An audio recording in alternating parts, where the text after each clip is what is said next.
Mesdames et messieurs, bonjour et merci de renouveler votre confiance sur Kivu Morning Post TV. Dans ce nouveau numéro des coulisses des sports, un chevronné du jet de la balle au panier en RDC, sélectionneur principal de l'équipe nationale de basketball sur fauteuil roulant et directeur technique des Show Sports au site Kivu, Kiper Mouloloa est notre invité. Donc à partir du mois de juillet, on va commencer la préparation localement, donc ici au pays. C'est avec ça qu'on va développer le basket au niveau de l'Afrique centrale. Parce que je ne vois pas seulement le Congo, mais je vois l'Afrique centrale maintenant.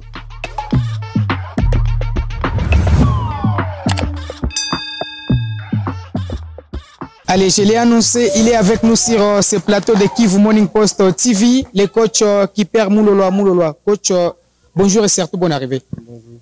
Alors, coach, on va parler de votre séjour à Kinshasa avec la sélection nationale de basketball sur fauteuil roulant. Parlez-nous d'abord de votre séjour de ces côtés-là, les parcours bien sûr de la sélection nationale. Avant d'aller à Kinshasa, l'équipe est partie en Afrique du Sud pour faire une préparation de 2 semaines.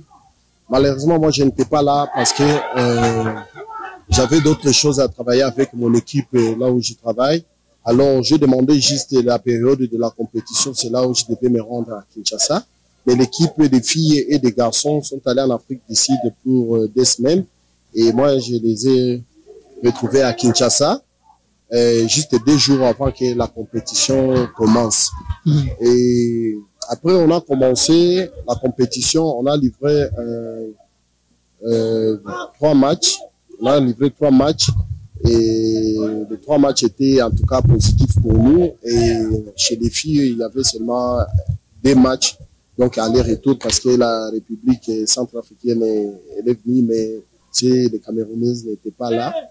Et aussi chez les garçons, il y avait 3 équipes, Cameroun et Centrafrique. On a joué le match et pour nous, c'était juste un succès formidable. Donc c'était 100% victoire. Alors, coach, vous avez pris part à quelle compétition et quelle sera la suite? Ça, c'est l'éliminatoire des Jeux para-africains. Donc, ça veut dire que les Jeux de basketball, c'est sous forme de la Coupe d'Afrique.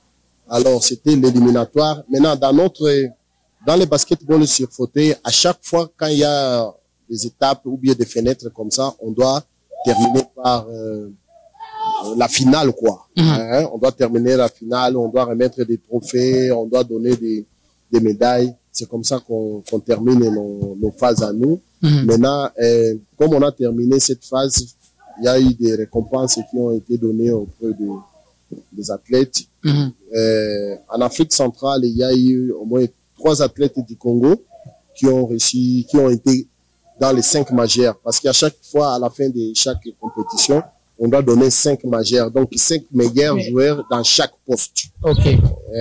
L'équipe type de la compétition. Voilà, de la compétition. Et moi, j'ai été consacré comme meilleur coach. Donc, soi-disant, qui devait coacher les 5 majeurs là. Parce qu'on doit choisir les 5 majeurs et on doit choisir aussi leur coach.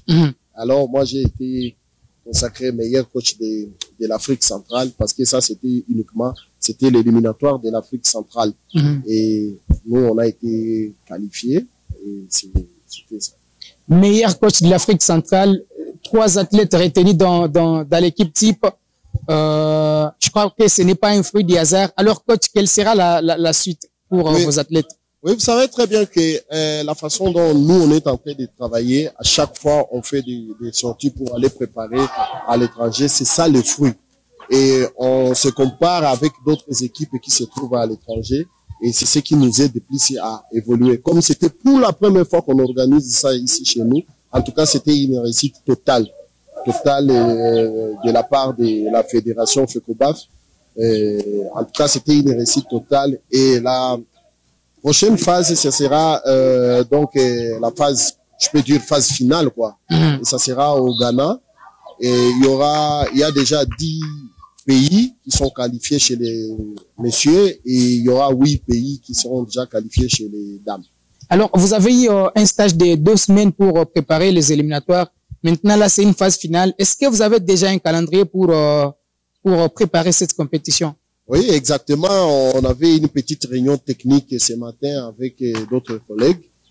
Et on s'est fixé pour qu'on se retrouve dans les 4 premiers de notre phase finale. Il faut qu'on se prépare pendant 2 mois. Donc, à partir du mois de juillet, on va commencer la préparation localement. Donc, ici au pays, ça veut dire à Kinshasa, on va réunir tous les athlètes.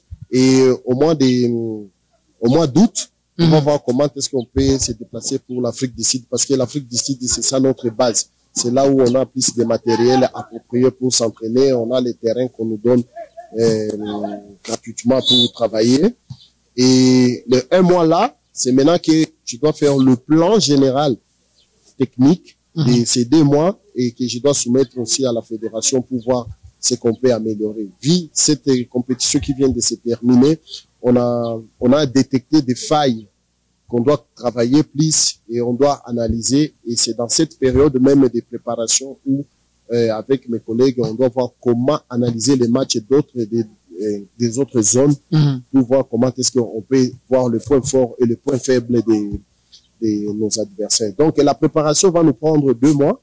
Il y aura 1 mois ici au pays et 1 mois à l'étranger. Et par rapport à la sélection des athlètes, est-ce que tous les pays seront représentés? Et par rapport au dernier rassemblement, est-ce que vous allez garder les mêmes groupes ou vous allez essayer de renforcer l'effectif? Oui, comme je vous ai dit que cette phase pour nous, c'était comme sous forme d'une phase expérimentale.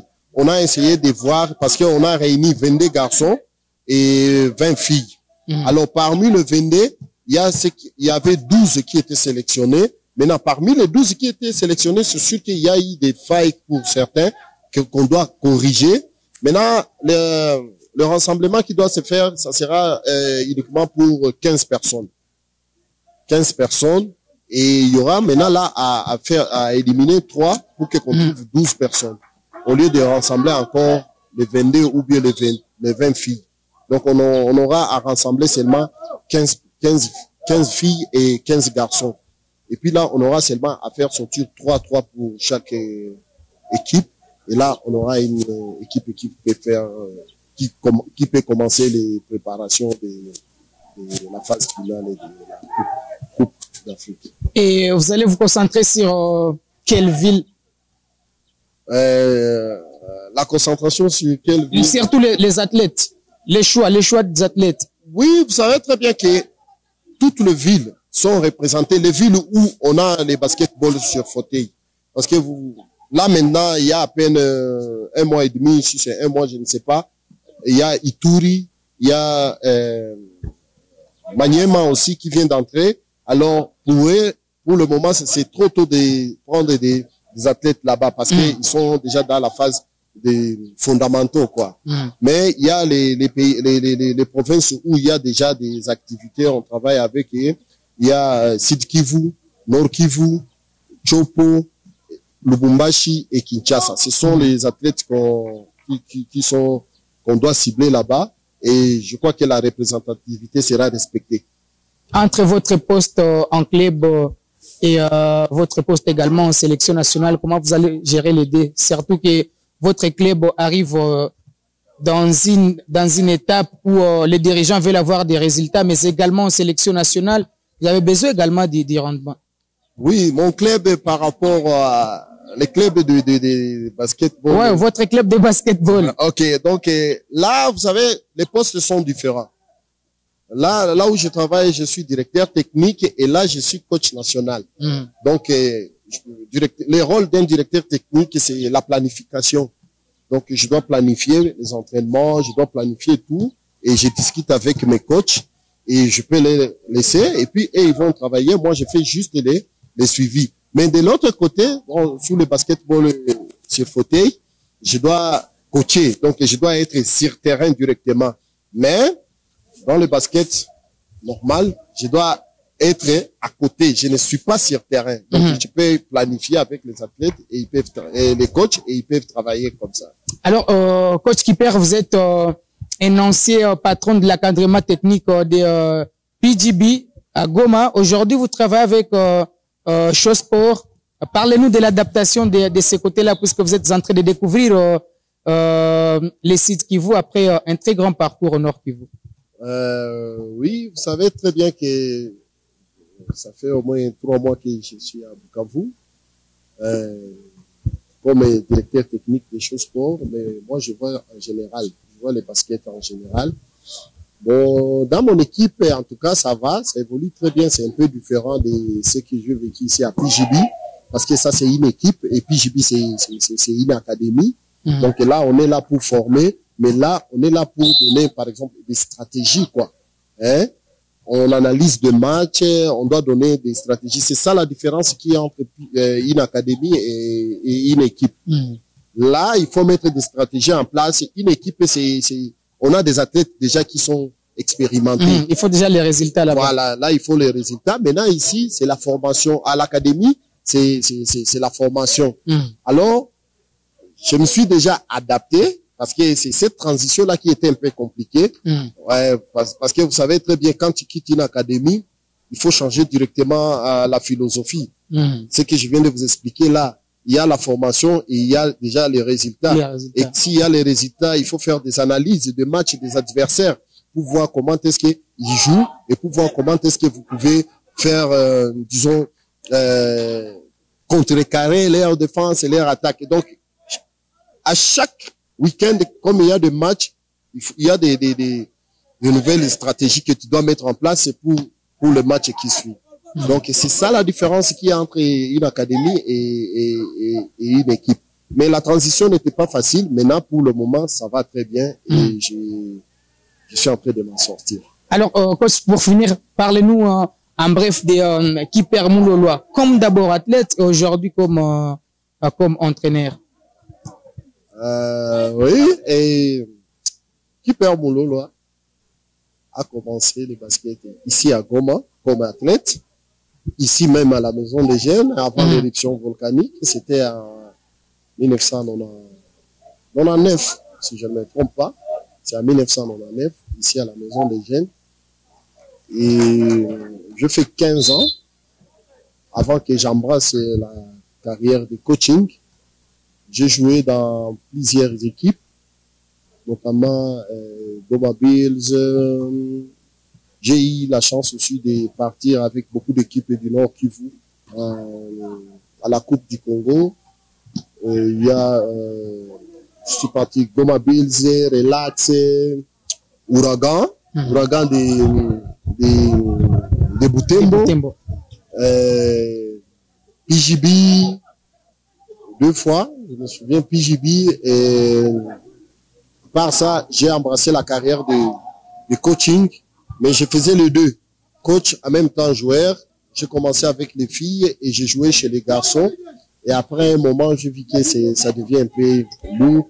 J'ai dit laisser chez la carrière des joueurs et j'ai continué à être coach. J'ai eu à assister à beaucoup de formations, que ce soit au niveau local, national et international aussi.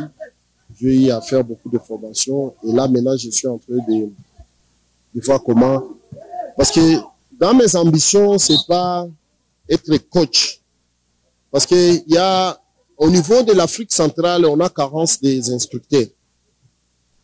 Donc mon objectif ultime c'est d'être instructeur, parce que j'ai déjà eu à toucher presque toutes les couches possibles de coaching, notamment coacher l'équipe nationale senior, le I-18, le Léopard I-18. Alors, j'aimerais que j'essaie un peu de remonter les niveaux en faisant la formation des instructeurs. Parce que en Afrique centrale, je sais qu'il y a seulement un instructeur et je crois que c'est l'instructeur Blaise qui était ici.